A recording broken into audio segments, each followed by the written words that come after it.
Hello, I'm Bill Botel and welcome to episode 8 of Clocking Corona.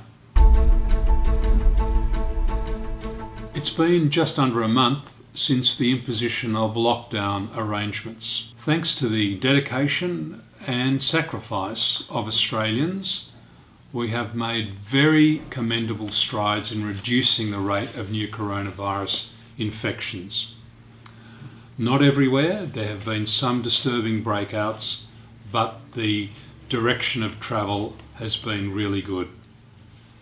That's given us time and space to consider in the next week or two any options we might have for relaxing those lockdown restrictions. If you like, we've come through the scary part, the first wave of infections. But now we've got to deal with the hard part. We're not on track to eliminate the virus in Australia, and if we don't eliminate it, then we've got to learn to live with it. The prospect of a vaccine is months, if not years away, so we must adopt and adapt to the presence of the virus in our country. Now, what might be the elements of a coronavirus package when it comes to relaxation of the lockdown arrangements? Briefly, I think these are much greater testing, so that we get the firmest possible evidence base of how far and wide coronavirus is spread in Australia. And then after any relaxation, we must be very vigilant to ensure that any outbreak of coronavirus infection is dealt with swiftly and boldly and resolutely, so that it does not expand from that cluster into the general community. We should look at the use of masks in public spaces. Many jurisdictions around the world who have moved to relax arrangements have also mandated the use of masks, which can greatly help in impeding transmission of the virus. Allied with that, we need much greater standards of sanitisation and disinfection, because the virus can spread on contaminated surfaces as well as from person to person. The cleaner the public spaces are, the less chance there will be of transmission of coronavirus.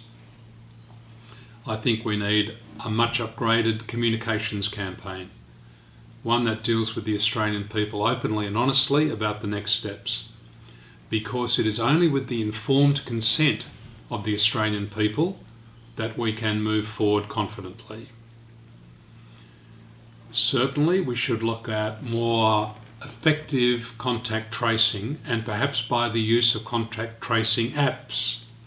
But if we are to use these apps, then there must be absolute guarantees given about privacy and data protection and the refusal of any access by third parties to information generated by such apps, and these guarantees must be placed in legislation and time limited.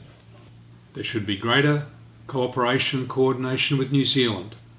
New Zealand has done very well in responding to coronavirus, and I think we have the prospect of a trans-Tasman arrangement that over time, if we coordinate properly and well with New Zealand, could lead to the resumption at some future date of travel between our two countries. Economically, we should be very aware of the economic dislocation that has taken place amongst the poorest and most vulnerable people in our community, people who worry from week to week about the mortgage, about putting food on the table, about their loved ones, particularly those people who did not access the stimulus package because they were on contracts of less than 12 months. I don't think the increase in New Start has been sufficient, and we cannot move forward confidently on coronavirus if we have people in our community who are very worried and very distressed about their economic circumstances. We must bring them along with us. We should look at the better access to information of all sorts that is being collected by Australian governments. It would immeasurably help our health professionals in the cities and towns if they had access to this information in real time. We do not need to keep this information secret. The more dissemination of information there is, the better the public health response will be.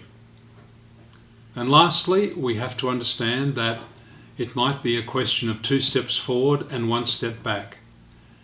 If we move to relax guidelines, then we must be prepared to respond quickly if there is any deterioration in the situation, and reimpose restrictions as and where necessary to reduce the transmission of any coronavirus cases that might emerge in coming weeks and months.